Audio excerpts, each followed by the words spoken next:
आज हर कोई LPG gas cylinder के बढ़ते दामों और पेट्रोल डीजल के बढ़ते दामों की बात कर रहा है, लेकिन उस खाद्य संकट को हम भूल रहे हैं जो हमारी खेती की कमर तोड़ सकता है। भारत की हरित क्रांति आज पूरी तरह रसायनों पर निर्भर है, लेकिन क्या होगा जब ये रसायन आना बंद हो जाएंगे? इतिहास खुद को दोहराता है। 1943 का बंगाल का भीषण अकाल याद कीजिए। उस समय अंग्रेज़ों ने युद्ध की वजह से खाद और अनाज की सप्लाई रोक दी थी।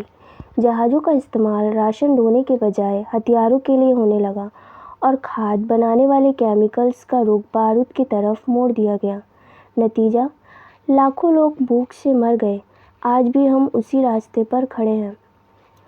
भारत अपनी ज़रूरत का सबसे ज़्यादा खाद और कच्चा माल कतर और हार्मुज़ जल डमरू के रास्ते मंगवाता है। अगर युद्ध हुआ और यह रूट बंद हुआ तो हमारी खाद की सप्लाई पूरी तरह ठप हो जाएगी। जिन फसलों की आदत हमने यूरिया और डीएपी पर डाल दी है, वे खाद न मिलने पर कीड़ों और बीमारियों की भेंट चढ़ जाएंगी, क्योंकि उनकी प्राकृतिक इम्यूनिटी खत्म हो चुकी है। लेकिन समाधान हमारे घर के पास ही है। जिसे हम खरपतवार या नुकसानदेह समझकर फेंक देते हैं, वही भविष्य की खाद है।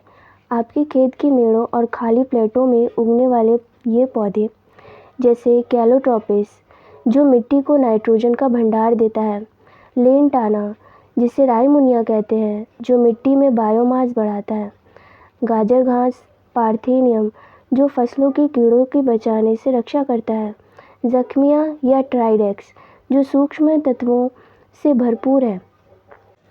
वनस्पति विज्ञान के ऐसे ही ज्ञान के लिए वन विद्या को अभी सब्सक्राइब करें। प्रकृति बचेगी तभी भविष्य बचेगा।